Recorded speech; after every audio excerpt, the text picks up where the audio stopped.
Hello guys, welcome back. Welcome to the English notebook YouTube channel.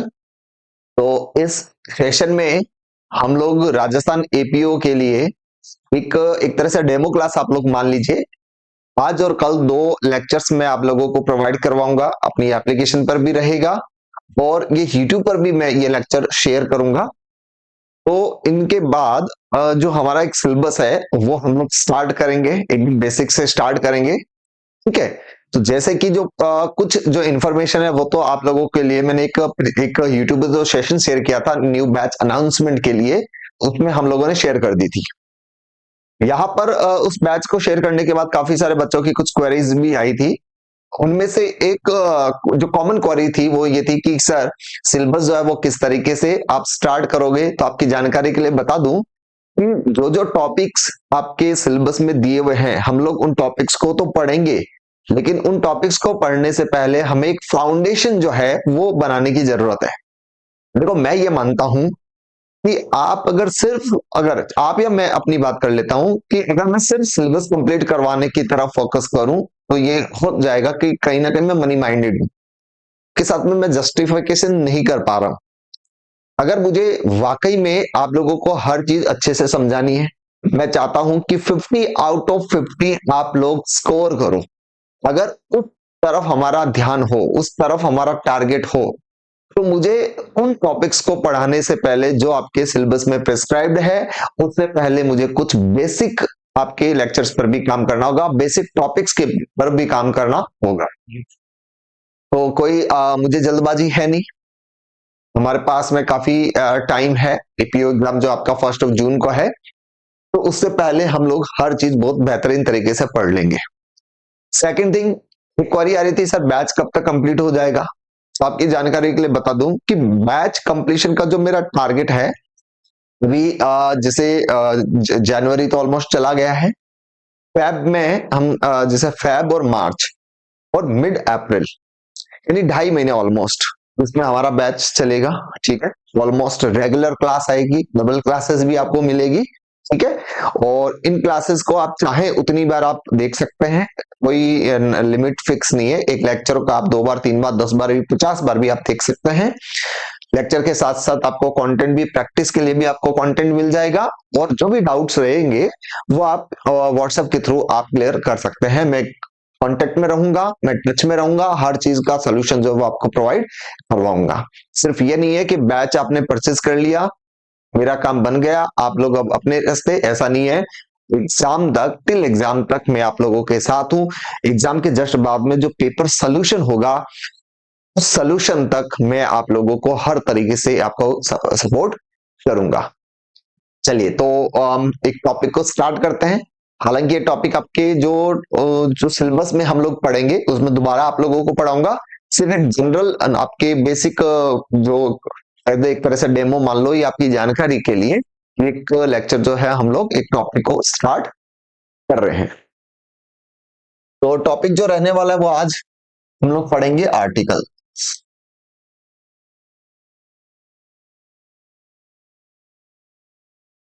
को। सही से कर देते हैं, चलो।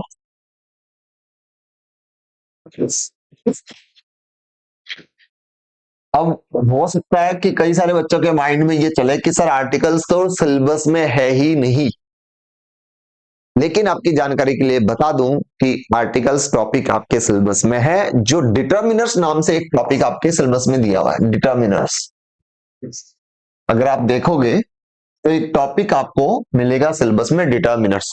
और डिटर्मिनर्स का ही पार्ट है आर्टिकल्स। आर्टिकल्स और डिटर्मिनर्स वैसे एडजेक्टिव्स के पार्ट होते हैं, और डिटर्मिनर्स का पार्ट होता है आर्टिकल्स। तो आर्टिकल्स नो डाउट आपके सिलेबस में है।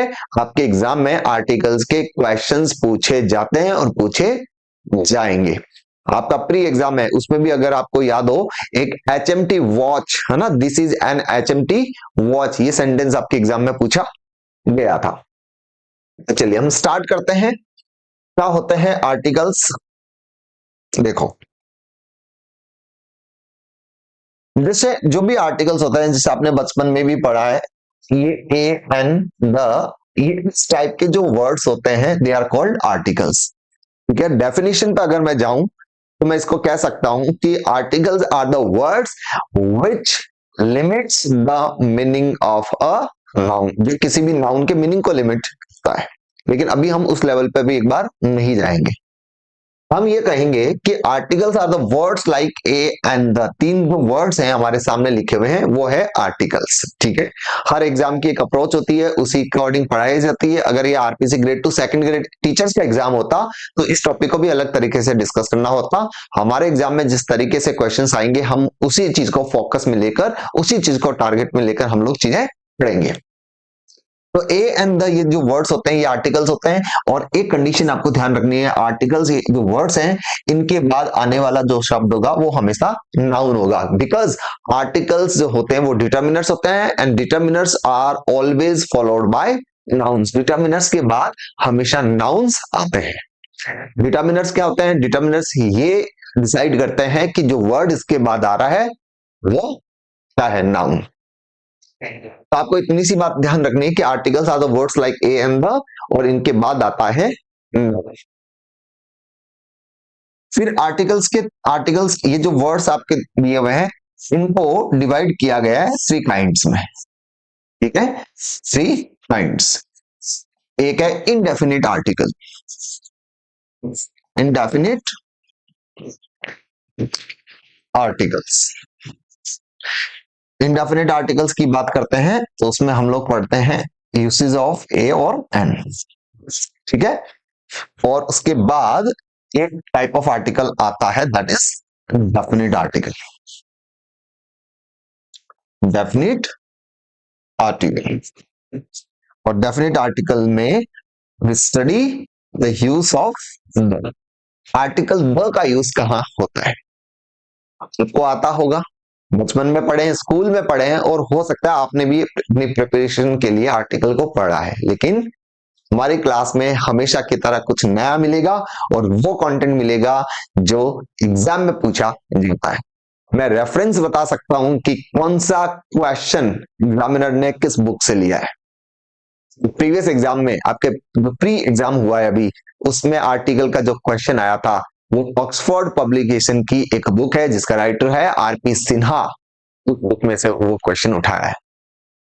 रेन एंड मार्टिन से पूछे जाते हैं, थॉमसन एंड मार्टिन से पूछे जाते हैं। जहां जहां से एग्जामिनर क्वेश्चन को ला सकता है उन सभी क्वेश्चंस की प्रैक्टिस में यहां पर आप लोगों को करवा दूंगा। आपको घबराने की जरूरत नहीं है, कुछ नया सीखने को मिलेगा और वो सीखने को मिलेगा जो एग्जाम में पूछा जाएगा। तो मैंने क्या कहा कि आर्टिकल्स के मैं 3 काइंड्स आप लोगों को बताने वाला हूं।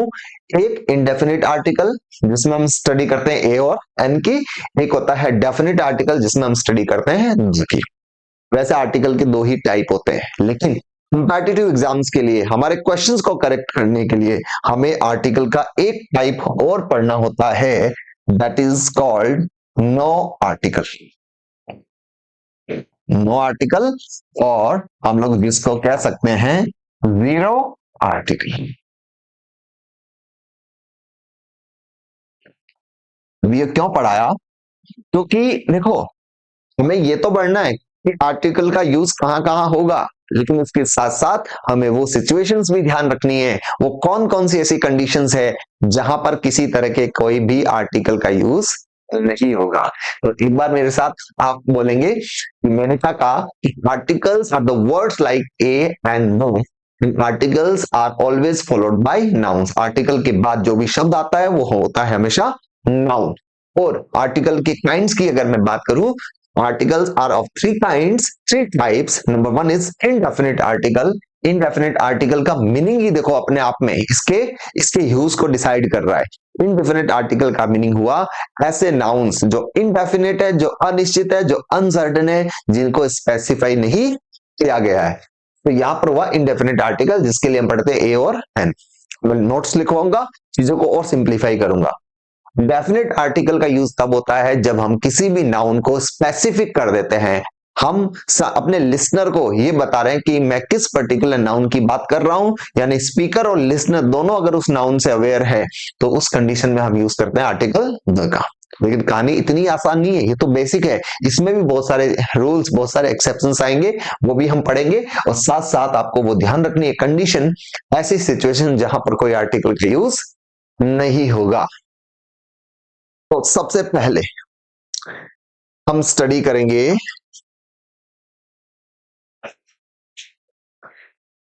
आर्टिकल ए और एन की, इनडेफिनिट आर्टिकल, इनडेफिनिट आर्टिकल।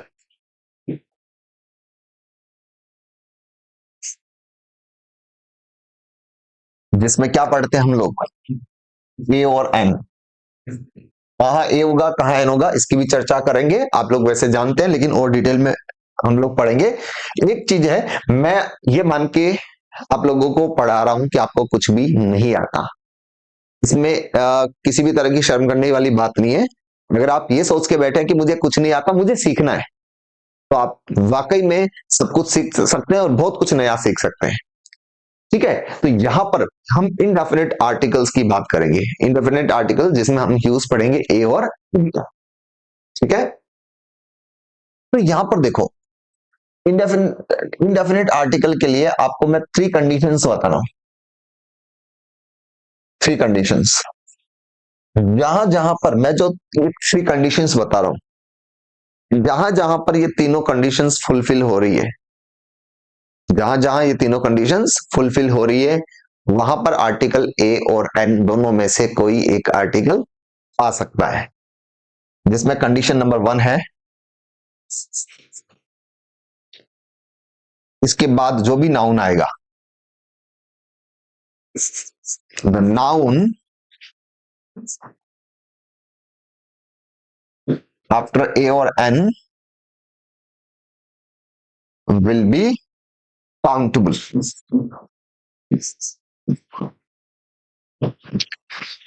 ए और एन जो आर्टिकल है, इंडेफिनिट आर्टिकल जो है, इसके बाद जो नाउन आएगा वो काउंटेबल होगा। काउंटेबल नाउन लोग जानते हैं, जिसको काउंट कर सकते हैं, जिसको 1 2 3 4 में कैटेगराइज कर सकते हैं। और आर्टिकल द जो है, आर्टिकल इसकी सेकंड कंडीशन जो है, इसके बाद जो आने वाला नाउन होगा वो होगा सिंगुलर। वो नाउन कैसा होगा, सिंगुलर। और थर्ड कंडीशन बनती है, जिसके बाद आने वाला नाउन होगा वो अनस्पेसिफिक होगा, अनस्पेसिफिक होगा। मैं इनकी पीडीएफ्स भी देखो, जैसे यहां पर मैं कंप्लीट लैंग्वेज तो लिखा नहीं सकता, समझाने के लिए आपको ऐसा शॉर्टकट का यूज करता हूं। लेकिन इसका मैं जो आपको ई नोट्स प्रोवाइड करवाऊंगा, उसमें सारा ये थियोरेटिकल पार्ट लैंग्वेज में लिखा हुआ, इंग्लिश और हिंदी दोनों में से लिखे हुए आपको मिल जाएंगे। तो आपको इसकी भी टेंशन लेने की जरूरत नहीं है, कंटेंट भी आपको अच्छा प्रॉपर वे में मिलेगा, सो दैट आप रिवाइज कर सकते हैं। तो यहां पर हमने क्या कहा, इंडेफिनिट आर्टिकल्स का यूज तभी होगा जब ये 3 कंडीशंस फॉलो हो रही है। इंडेफिनिट आर्टिकल यानी ए और एन के बाद आने वाला नाउन कैसा होगा, काउंटेबल। ए और एन के बाद आने वाला नाउन कैसा होगा, सिंगुलर। और ए और एन के बाद आने वाला नाउन अनस्पेसिफिक होगा। अनस्पेसिफिक का मीनिंग हुआ जो स्पेसिफिक, जो अभी आपने उसको पर्टिकुलर नहीं बनाया है। ठीक है, अगर मैं आपको कहूं गिव मी अ पेन, तो मैंने आपको ये नहीं बताया कि मुझे कौन सा पेन दो, मैं किस पेन की बात कर रहा हूं। आप रैंडमली कोई भी पेन दे सकते हैं। ऐसी सिचुएशन जो होती है वो अनस्पेसिफिक होती है। और वही अगर मैं कहूं आपकी पॉकेट में जो पेन है वो मुझे दो, तो यहां पर मैंने आपको बता दिया कौन सा pen, pen you have in your pocket, वो स्पेसिफिक हुआ, क्योंकि मैं कौन से नाउन की बात कर रहा हूं, अनस्पेसिफिक नाउन की बात कर रहा हूं। स्पेसिफिक होते ही आर्टिकल तो द आ जाएगा। तो जब भी आपको आर्टिकल ए और एन का यूज करना हो, तो आप ये तीनों कंडीशंस वहां पर फॉलो करके देखो, फॉलो हो रही है तो हम वहां पर ए और एन इन दोनों में से कोई एक आर्टिकल का यूज कर सकते हैं। एग्जाम्पल देखो, जैसे मैंने लिखा water is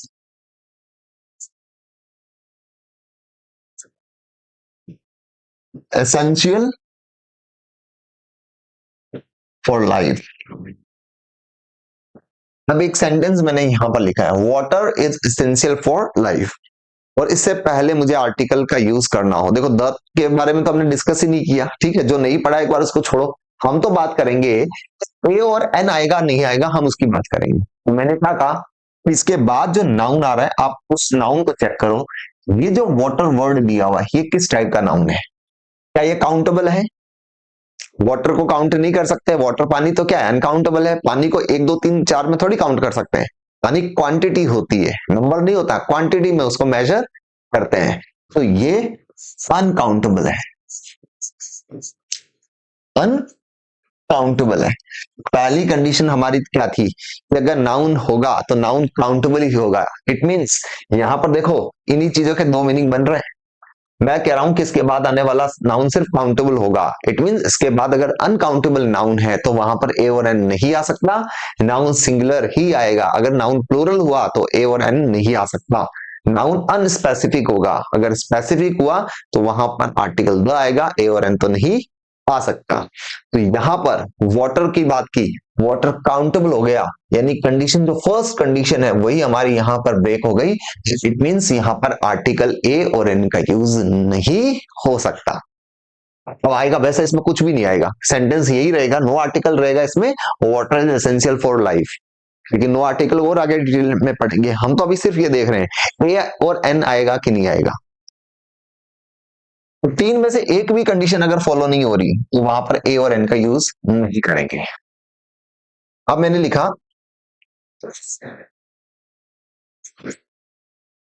apples are very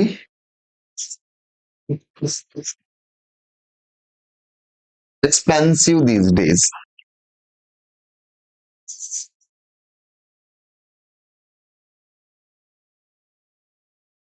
आजकल सेब बहुत महंगे हैं, हमने ये कहा। चलो मुझे आर्टिकल ए और एन का यूज करना है। तीन कंडीशन मैंने फॉलो की। एप्पल्स काउंटेबल है, एप्पल्स क्या है, काउंटेबल बिल्कुल। लेकिन एप्पल्स सिंगुलर नहीं है, ये प्लूरल है, ये सिंगुलर नहीं है। एप्पल्स क्या है, प्लूरल। क्योंकि आप लोग जानते हैं जब भी कोई नाउन होता है उस नाउन में एस और ई एस ऐड करने से वो नाउन बन जाता है प्लूरल। ये भी कॉन्सेप्ट हम लोग पढ़ेंगे आगे। ठीक है, जो हमारा कोर्स में जो स्टार्ट करेंगे हम लोग सिलेबस, उसमें जो शुरुआत में इंट्रोडक्टरी पार्ट हम लोग डिस्कस करेंगे, उसमें ये सारी चीजें मैं बेसिक्स आपको बताऊंगा। तो यहाँ पर देखो नाउन सब सिंगुलर तो है नहीं, प्लूरल है। प्लूरल है तो ए और एन इन दोनों में से किसी भी नाउन का यूज नहीं हो सकता। इसमें भी कुछ आर्टिकल कोई भी नहीं आएगा। लेकिन हमारा सवाल यह है ए और एन की हम बात कर रहे हैं, ए और एन में से आएगा या नहीं आएगा। एक सेंटेंस और देख लेते हैं। मैंने कहा rose you have in your hand smells very sweet.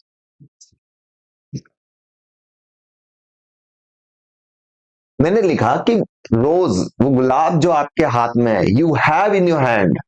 कुछ लोग बोलेंगे सर विच यू हैव, वो भी आ सकता है, वो ड्रॉप कर देंगे हम।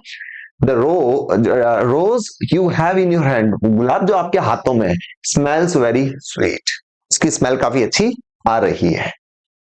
तो ये वाला जो रोज वर्ड है, तो मुझे बताओ नाउन तो है, बिल्कुल नाउन है। रोज काउंटेबल भी है, ठीक है। रोज जो वर्ड है वो सिंगुलर भी है। दो कंडीशन तो फॉलो हो रही है। लेकिन जो इसकी थर्ड कंडीशन है अनस्पेसिफिक नहीं, ये स्पेसिफिक है। ये रोज क्या है, स्पेसिफिक है। स्पेसिफिक कैसे हुआ, क्योंकि मैंने इसके बाद ये वाला part you have in your hand use करके मैंने ये डिनोट कर दिया कौन से रोज की मैं बात कर रहा हूं। The rose I am talking about is in your hand, वो आपके हाथ में है। तो यहां पर इसको मैंने स्पेसिफिक कर दिया, क्योंकि ए और एन का यूज तो कब होता है, स्पेसिफिक होने पर। ए और एन तो आ ही नहीं सकता, किसी भी नाउन को स्पेसिफिक करने पर तो वह आता है। तो ए और एन तो आ ही नहीं सकता। मैंने लिखा एक सेंटेंस और,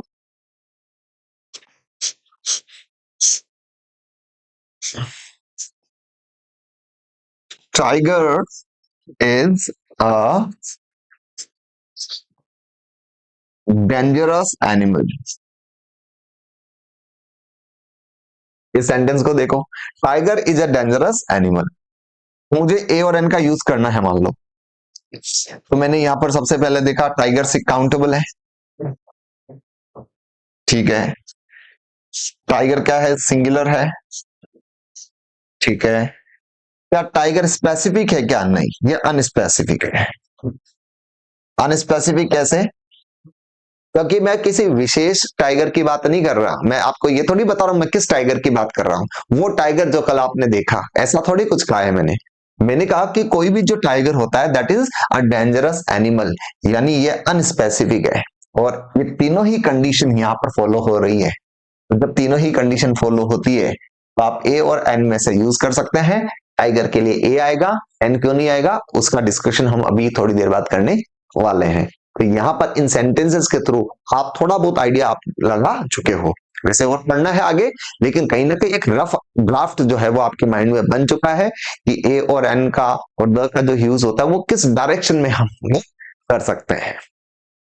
चलिए, एक बार आपने इतना देखा, ठीक है, ओके। तो अब एक काम करते हैं, एक बार हम ए और एन के बीच में जो डिफरेंस है वो देख लेते हैं, ए वर्सेस एन।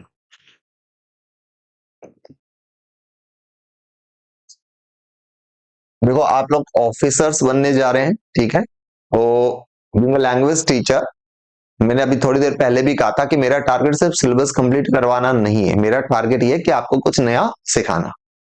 जब हम इस तरह की कंपैरिजन करते हैं तो बीच में वर्सेस लिखते हैं, बहुत सारे बच्चे वर्सेस को ऐसे लिख देते हैं जो कि गलत है। तो अगर वर्सेस करना है तो आपको इस तरीके से करना है, कंपैरिजन के लिए वर्सेस लिखते हैं तो ये बीच में ये डैश जो होता है ऑब्लिक टाइप का, ये आपको नहीं ऐड करना। वर्सेस वर्ड को वी एज फुल स्टॉप लगाकर आप इस तरीके से यूज करेंगे जैसा कि मैंने किया है।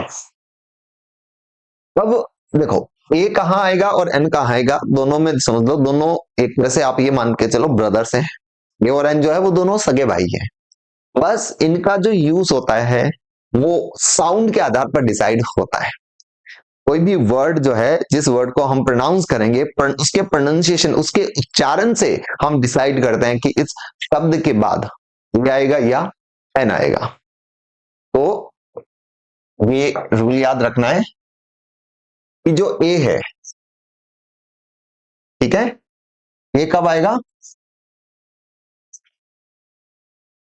बिफोर द वर्ड्स या nouns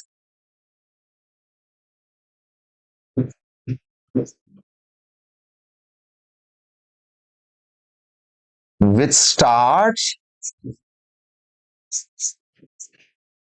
with a consonant sound, जो कॉन्सोनेंट साउंड से स्टार्ट होता है। कॉन्सोनेंट का मीनिंग आप लोग जानते हैं, जिसको हम लोग व्यंजन कहते हैं, स्वर और व्यंजन होते हैं। और जो आर्टिकल एन का जो यूज है, ठीक है, उसका यूज कब होगा, before the words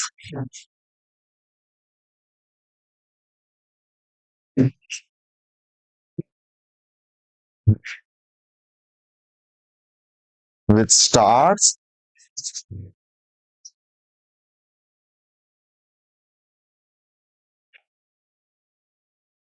with a vowel sound. ये दो चीजें ध्यान रखोगे, क्वेश्चन आपका करेक्ट होगा। ऐसे शब्द, ऐसे नाउन जो कॉन्सोनेंट साउंड से स्टार्ट हो रहे हैं, कॉन्सोनेंट साउंड की बात कर रहे हैं हम, ध्यान रखना, जो कॉन्सोनेंट साउंड से स्टार्ट हो रहे हैं, यानी जिनका शुरुआती लेटर, शुरुआती साउंड जो है वो अगर कॉन्सोनेंट है, व्यंजन है, तो उससे पहले ए का यूज करेंगे।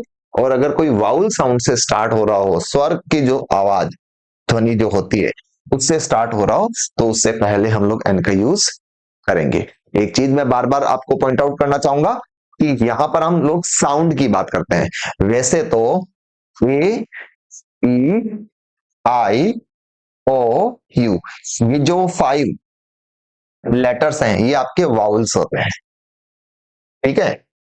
लेकिन मैं इनकी बात नहीं कर रहा, मैं बात स्पेलिंग की नहीं कर रहा, मैं बात कर रहा हूं उसके प्रोनाउंसिएशन की। इनका जो डिसीजन है वो प्रोनाउंसिएशन से होगा, उच्चारण से होगा। आपको बोल कर देखना होगा कि ये कॉन्सोनेंट है या वावल साउंड है। एग्जाम्पल देख लेते हैं, जैसे एक बार वर्ड्स की प्रैक्टिस कर लेते हैं। कुछ बेसिक से हम स्टार्ट करते हैं। जैसे एक वर्ड आया मेरे सामने चेयर, और एक वर्ड आया मेरे सामने इंक पॉट, एक वर्ड आया अनियन, और एक वर्ड आया बुक और एप्पल।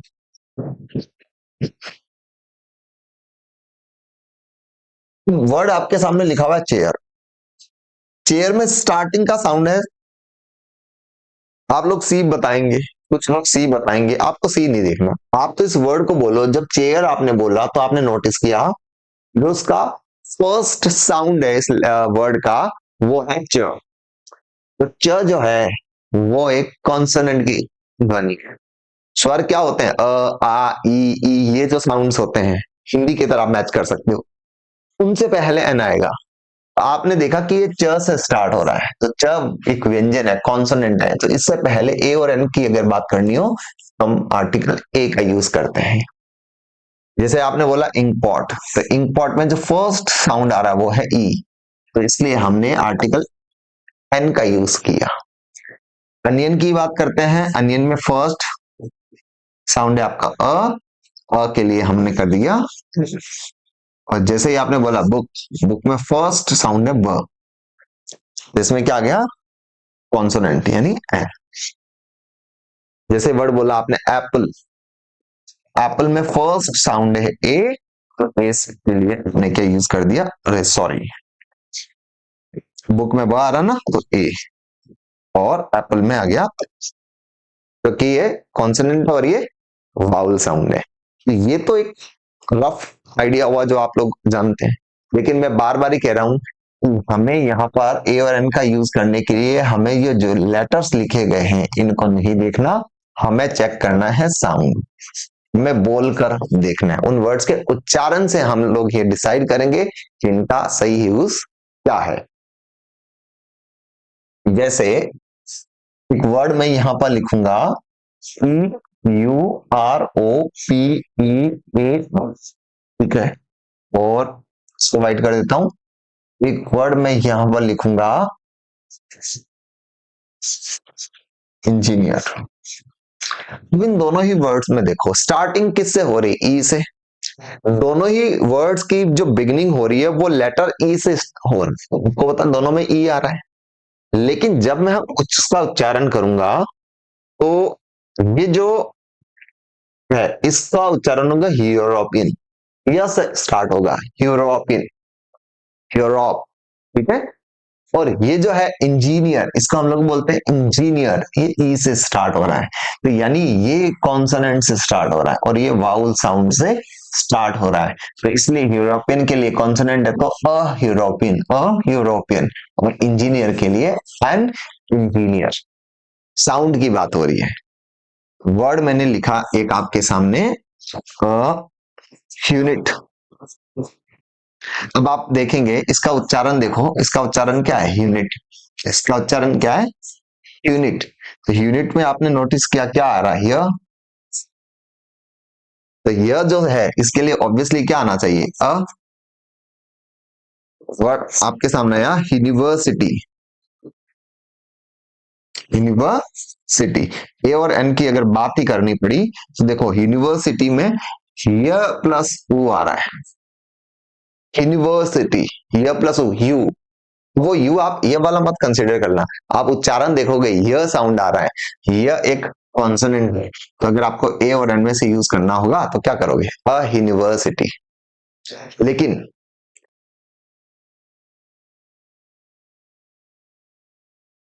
अगर इस तरीके से आता है USHER, इसका उच्चारण होता है अशर। अशर कौन होता है? जब आप मूवी देखने जाते हैं तो थिएटर में एक इंसान जो आपको आपकी टिकट देखकर आपको बताता है कि आपकी सीट बताता है आपको कहाँ बैठना है, जो आपको गाइड करता है वहां पर। या म्यूजियम में भी एक इंसान होता है जो आपको बताता है कि किस रास्ते से बाहर निकलना है, कहाँ से किधर जाना है। तो उनको डायरेक्ट करने वाला व्यक्ति होता है, उसको अक्षर बोलते हैं। जब अशर बोला तो आपने देखो शुरुआती साउंड क्या है, एक वाउल है, इसमें आप आर्टिकल एन का यूज करेंगे। तो ये चीज तो दिमाग से निकाल दीजिए।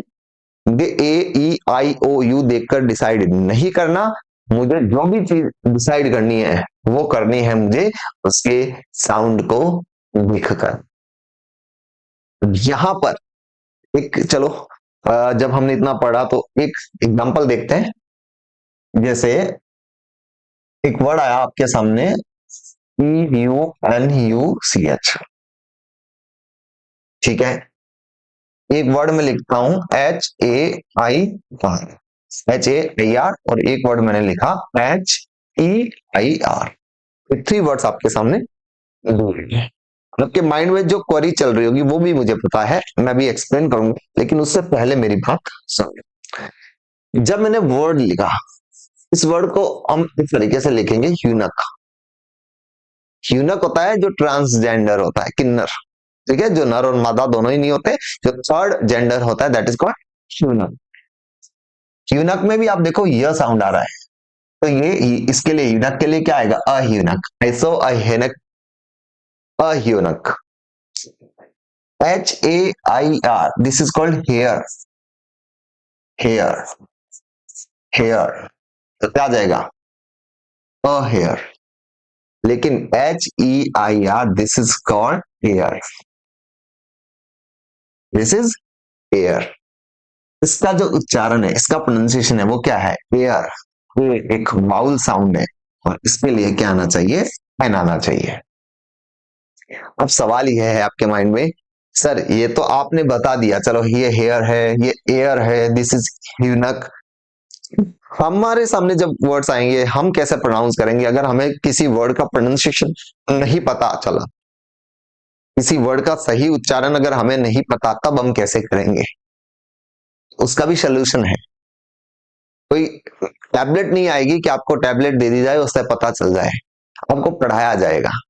जो वर्ड्स एग्जाम में आपसे पूछे जाएंगे, ऐसे वर्ड्स जो स्टार्ट हो रहे हैं कॉन्सोनेंट से लेकिन उनका उच्चारण वाउल से निकल रहा है, या ऐसे वर्ड्स जो स्टार्ट हो रहे हैं वाउल से लेकिन उनका उच्चारण जो है वो कॉन्सोनेंट का आ रहा है, वो आपको पढ़ाए जाएंगे इन्हीं क्लास में, इन्हीं टॉपिक्स के साथ में वो पढ़ाए जाएंगे। तो आपको इस चीज की कोई दिक्कत आने वाली नहीं है। जैसे कई बार इस तरीके से आ जाता है इन डैश ईयर।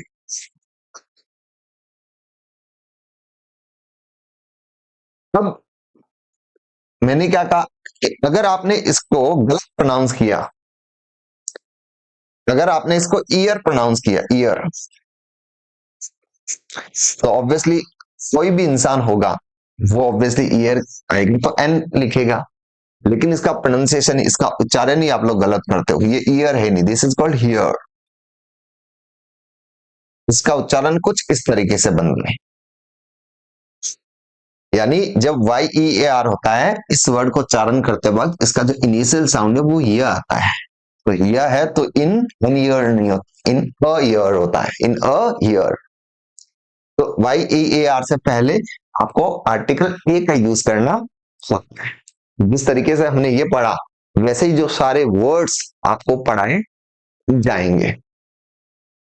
तो इस तरीके से धीरे धीरे धीरे धीरे हम लोग आर्टिकल्स को काफी डिटेल में पढ़ लेंगे, हर टॉपिक को डिटेल में पढ़ लेंगे, इनकी प्रैक्टिस भी कर लेंगे, ठीक है। जैसे आपके प्री में क्वेश्चन आया था, APU प्री जो हुआ था, this is dash HMT watch, ये क्वेश्चन आपके एग्जाम में आया था। अब यहां देखो, इससे पहले अगर आपको ए और एन का यूज करना हुआ, आपको पता है जब HMT लिखा हुआ एच है, एच जो है कि कॉन्सोनेंट है,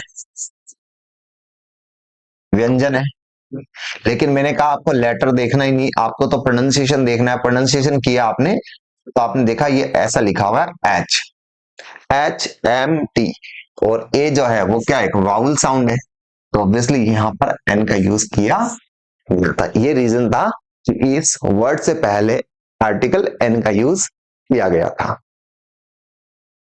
तो ये तो कुछ बेसिक था। नेक्स्ट क्लास में और भी जैसे इसके एडवांस पार्ट को पढ़ेंगे, इतना सिंपल भी नहीं है, ठीक है। आर्टिकल में बहुत सारे चैलेंजेस आपको आएंगे, प्रैक्टिस भी खूब सारी करनी होगी।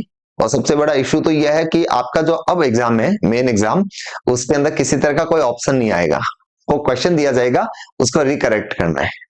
तो आपको ये नहीं पता चलने वाला वहां कि जो क्वेश्चन है वो आर्टिकल का है या प्रेपोजिशन का है या किसी दूसरे टॉपिक का है। तो इसके लिए आपकी एक साउंड प्रैक्टिस होनी आपकी जरूरी है।